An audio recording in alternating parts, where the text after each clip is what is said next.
So Gabrielle, I've acquired one of your pieces, and I'm very honored, by the way, to do so. And much more to see you actually create something here live in front of us. Well, thank you. Well, I mean, I thank you first of all for the purchase. I think it's great that somebody believes in my work as well. And secondly, yeah, I mean, I've been weaving since I'm 13. Okay. My father was a great weaver, and my designs are helping my own family. One of my cousins have lots of kids, and so he helps me out with the weaving, because I do parts of it, he does parts of it. Sure. And in the end, we can finish a weaving in a month. Sure. Yeah. And so we're like associates. So I mean, in the end, it's great, and I really thank you. I mean, you're really taking one of my designs. There's none like that one. And I think this is a very old tradition. This is ancient. This is Cortez. This is colonial. This machine is colonial. But weaving has gone on for centuries. And I think weaving has a very important part, as much as clothing and all that.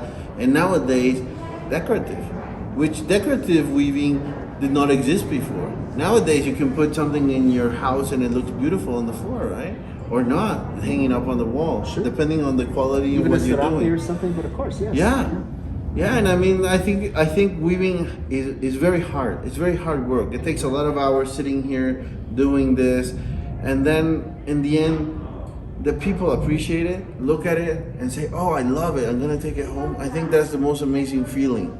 It's the most amazing feeling, because it is a part of you that sometimes you go, "Oh, well, I'm never gonna see it again." But then at the same time, you say it's a challenge for create something new, something different, something that I need to do something different because I can't see the old one anymore. You know.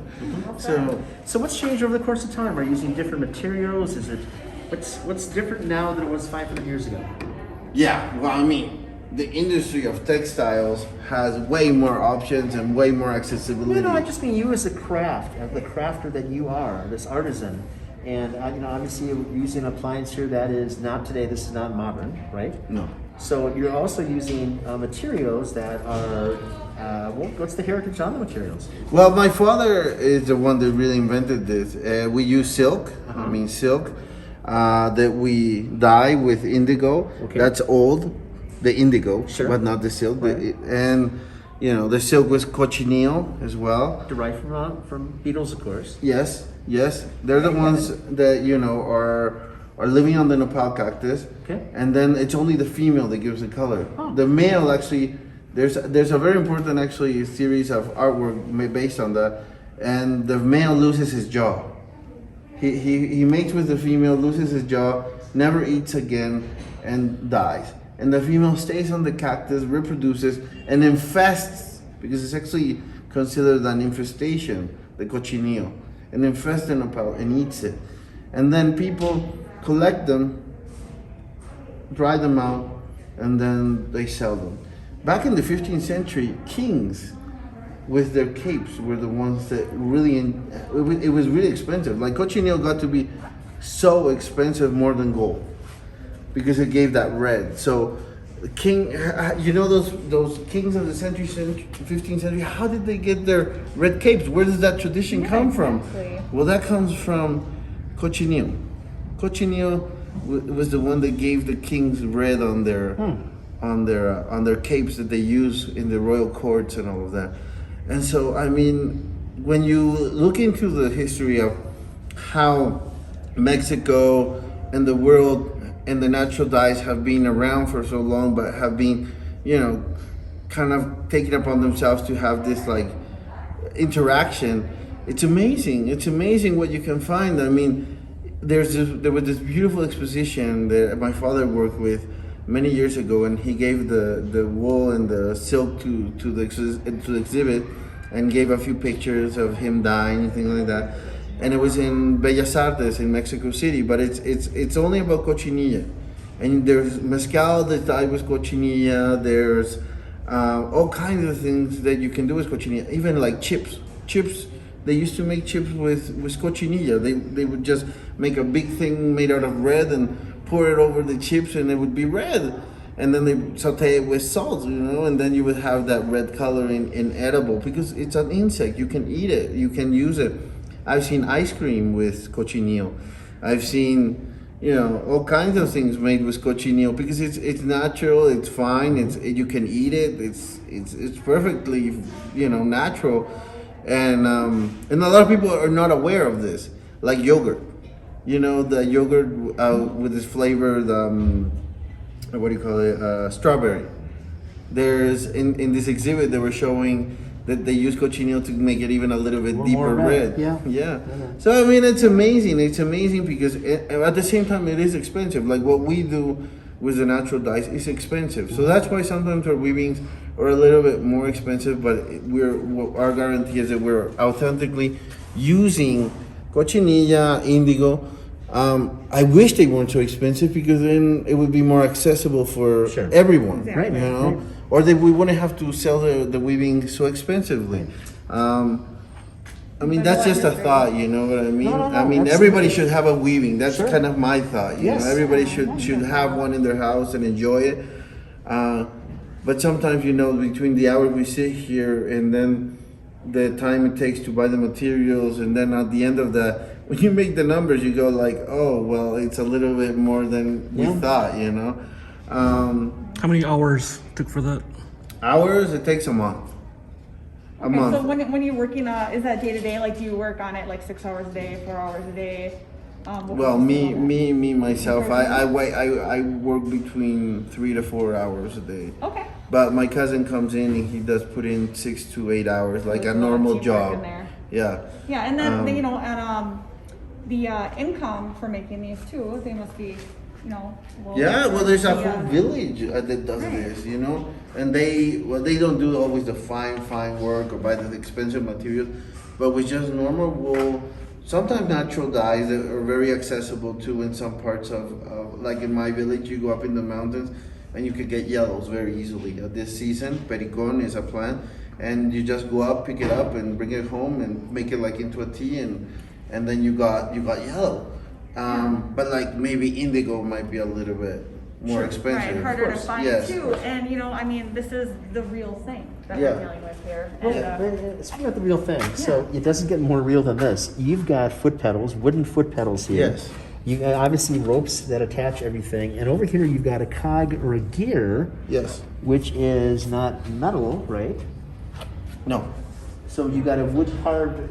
I mean, all these things is a craft that goes into making this by itself. Oh, yeah. Before you can even use it to make this. Yes. right. And how old would you say this is? Well, this one is 20 years, but you know Okay. you want to know something about the original design of this? You should be standing up when you do this. Oh. But my father went to Japan in 1991 and kind of redesigned it for you could sit. Basically, you put in a little bit of a longer tail on the end of it, and you can put a piece of wood to sit on it. And that's the Japanese loom. Sure. So this is a little bit of a hybrid. Yeah. Right. Makes for a shorter day weaving. Yes. For sure. Yes. Well, it depends. I mean, a lot of people do enjoy in Teotitlán stand up all day and be weaving, and then others want to sit down, Yeah, Well, maybe this is the next move you could do in the States, because this would be like replace Labor Day with Yes, actually creating Labor something Day. the same. Sure. I Yeah. love it. We're gonna have to get one of these in Milwaukee. I mean, do you understand how weaving is done? I mean, in itself, like how the machine works? Well, do you want to show us? Sure. So this is the comb, and the comb is where you put the cotton threads through. Okay. The number of cotton threads you put through is depending on the size of the comb. So the comb, if it's smaller, it has more pieces of metal, and so that's how you get finer weavings.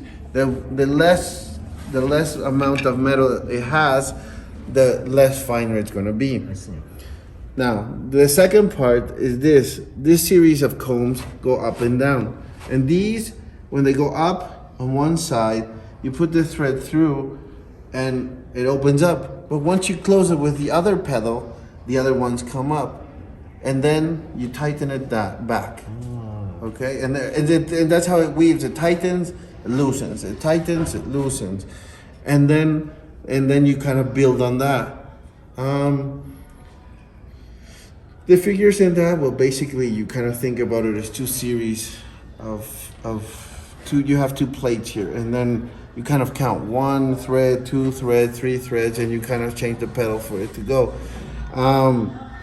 But it works in the same thing. You build on it, and you kind of construct from one single plane like this, and you kind of go on. And then that's why at the end you have to tie it up, because if not, with time it will kind of all get loosened and kind of fall out into a big strip of threads again. But that's basically how the loom works. I mean, this thing is to roll once you're doing the weaving, and this tube goes down, and it goes around, and it goes down, and you can keep weaving. Now, you cannot change how on the sides how big it's gonna be, but how long you can make it as long as you want. So you can really as wide as you want too. And I noticed on all of the woven artworks, there is what would you call this? What is the end of this called? I noticed this is might be what's used to do the designs, like such as this. Is all this all French? hand done? The French? The French, fringe? the Yes. French. Yes, well, apart from that, we have a few women that, help us out, and they start making the endings, and they weave it in, and then the resulting can be very simple from just knots, or very complicated and create, the different kind of knots we have here, Sure. or on that one that even has like little diamonds on it. Very nice. Yeah. Very good. Do you want to just go in action and just show us a little bit what Sure. this is like? Sure. So you open one, you go through it, you throw it on the other side, you twin it, you tighten it, and you go down. And then if you're working on two colors, well, you take the other side, you take it, you throw it, it's open and loose, okay? Oh, sorry, no, it didn't go over. I'm just gonna do this one. Throw it over, tighten it, and you tighten it again. And that's how you construct it, and then it gets wider, and then you can use other colors and throw it over. And then, you can take two threads, let me see. So like you can take two, right, and tighten it. And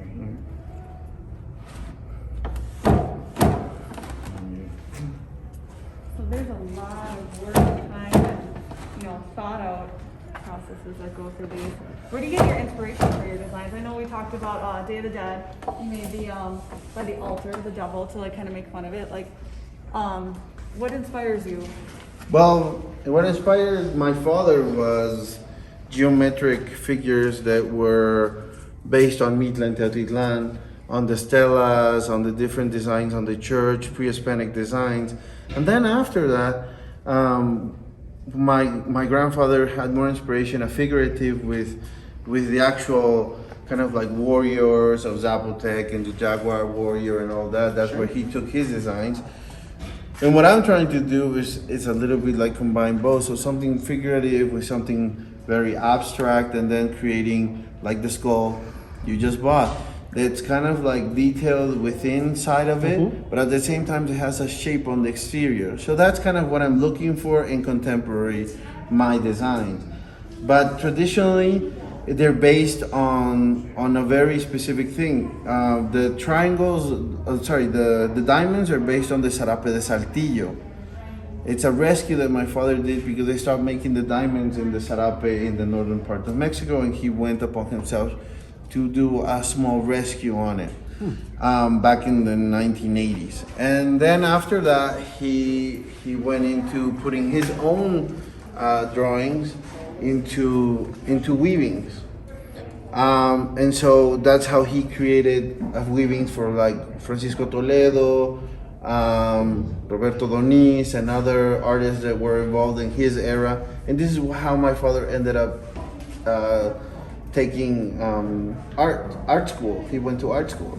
That's how he ended. He started making weavings for artists, and then they invited him to the university. Because my father only went to primary school and then went to university. Wow. And he went and was very successful in his life. Very Excellent. passionate. I love how he even went to, you said Japan? Yes. To, remake one of these things. Must be just a definite passion for you and your family. Yeah. Well, I have a very talented family in general, and they've had a great story of success, all of them, and I'm very proud of that as well. And so you should be. This, again, has been insightful in many ways. And again, I appreciate the fact that not only do I get to see you work on this, but I certainly appreciate even more the piece that I just acquired from you. Thank you. Gabrielle, thank you again so much. Nice to meet you. Cheers. Yes, thank you so much, Gabrielle. Yeah, thank you.